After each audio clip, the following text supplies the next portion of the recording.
प्रिया और अंजलि दोनों सहेलियों को शॉपिंग करते हुए काफी देर हो गई थी। अंजलि प्रिया से थोड़े चिंतित स्वर में बोली, प्रिया, हम साड़ी वाली वो दुकान फिर कभी देख लेंगे, ज्यादा टाइम लग जाएगा।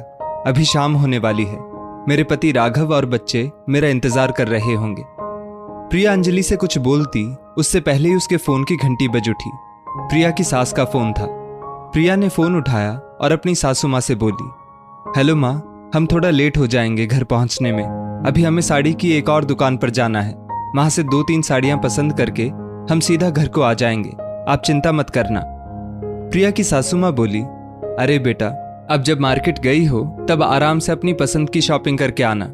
मैंने तो तुम्हें ये पूछने के लिए फोन किया था कि आज बच्चे मेरे हाथ के मटर पुलाव खाने को बोल रहे हैं, तो खाने में मैं मटर पुलाव बना लूं? क्या तुम सब लोग खा लोगे ना?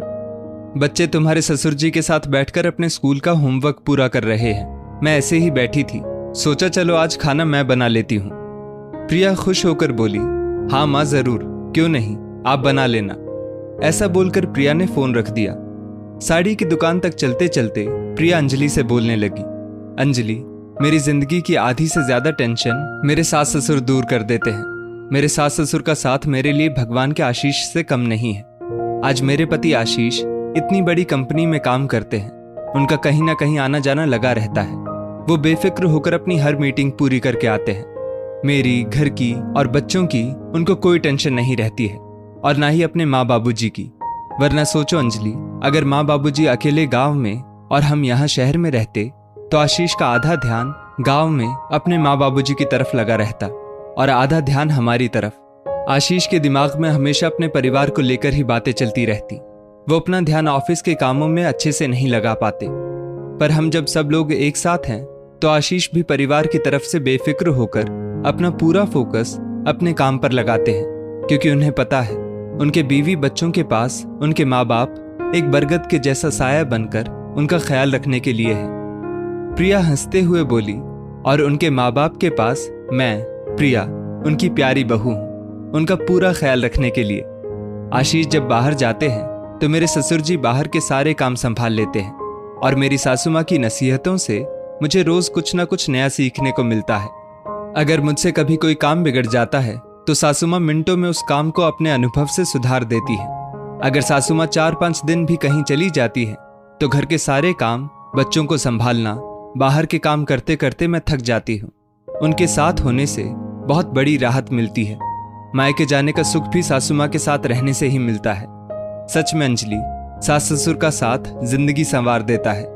आज मुझे तो जो इतना मस्त मौला और खिलखिलाते हुए देखती है ना, बिना किसी परवाह के, बिना कोई अपने परिवार की चिंता किए, तो ये सब मेरे सास ससुर जी के सानिध्य का ही आशीर्वाद है।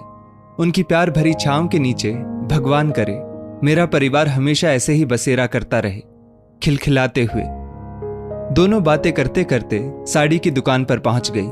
दोनों ने साड़ियां पसंद की और जल्दी से अपने घर की तरफ चल दी।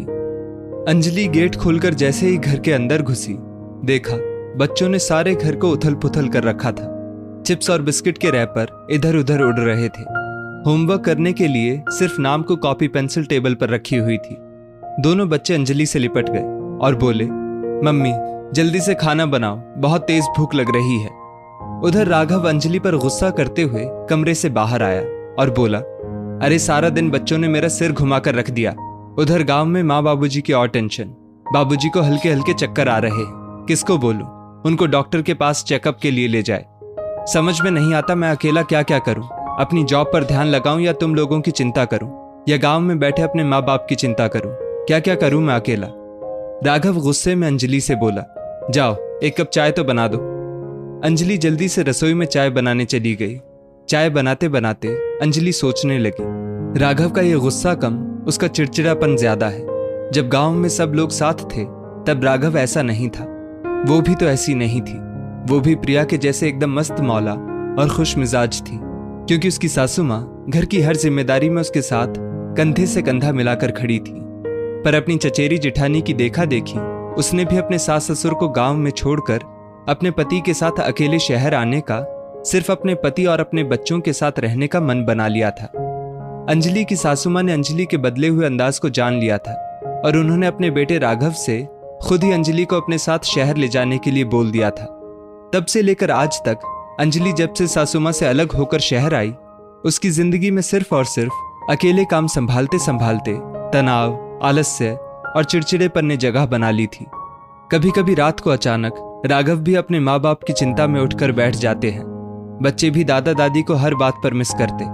दादा दादी बच्चों को अच्छी अच्छी कहानियां सुनाते, उन्हें संस्कार सिखाते थे। लेकिन अब अंजलि अकेली घर के कामों में इतनी थक जाती कि उसके पास इन सब बातों के लिए, अपने बच्चों के लिए वक्त ही नहीं होता था। वो बच्चों को मोबाइल और टीवी के पास बिठाकर आराम करने लगती।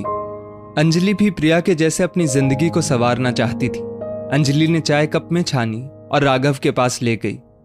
अंजलि राघव को चाय का कप देते हुए बोली, सुनो राघव, हम कल ही गांव चलते हैं और माँ बाबूजी को अपने पास ले आते हैं। हमसे बहुत बड़ी गलती हो गई।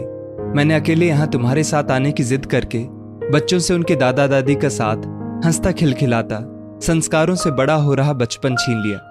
तुम्हारी जिंदगी को अपने अनुभवों और अपनी सीख से बेहतर बनाने वाले तुम्हारे सबसे बड़े हमदर्द, तुम्हारे बाबूजी को तुमसे दूर कर दिया। तुम अपनी जिंदगी की तकलीफों को उनसे साझा करके कितनी राहत पाते थे और खुद को भी दूर कर दिया। मेरी जिंदगी की सबसे बड़ी हमसाया, मेरी माँ जैसी सासू माँ, जो मेरी रोजमर्रा की जिंदगी में आने वाली हर छोटी बड़ी परेशानियों को अपनी सलाह और अनुभव से मिनटों में दूर कर देती थी। राघव खुश होते हुए बोला, तुमने तो मेरे मन की बात छीन ली। सच में हम एक साथ पहले के जैसे कितने खुश रहेंगे। हम कल सुबह ही माँ बाबूजी को लेने गांव चलते हैं।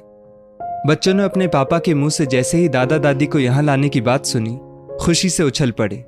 इधर अंजलि भगवान से हाथ जोड़कर नादानी में की गई अपनी गलती, अपने सास ससुर से अलग रहने की जिद के लिए माफी मांग रही थी। जिस तरह से मायके में माँ बाप का साथ जिंदगी को खूबसूरती से संवार देता है, वैसे ही ससुराल में सास ससुर का साथ भगवान के आशीर्वाद के जैसे जिंदगी को संवार देता है। दोस्तों, इस स्टोरी को लेकर आपकी क्या राय है, नीचे कमेंट करके जरूर बताइएगा।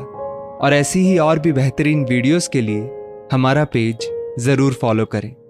धन्यवाद।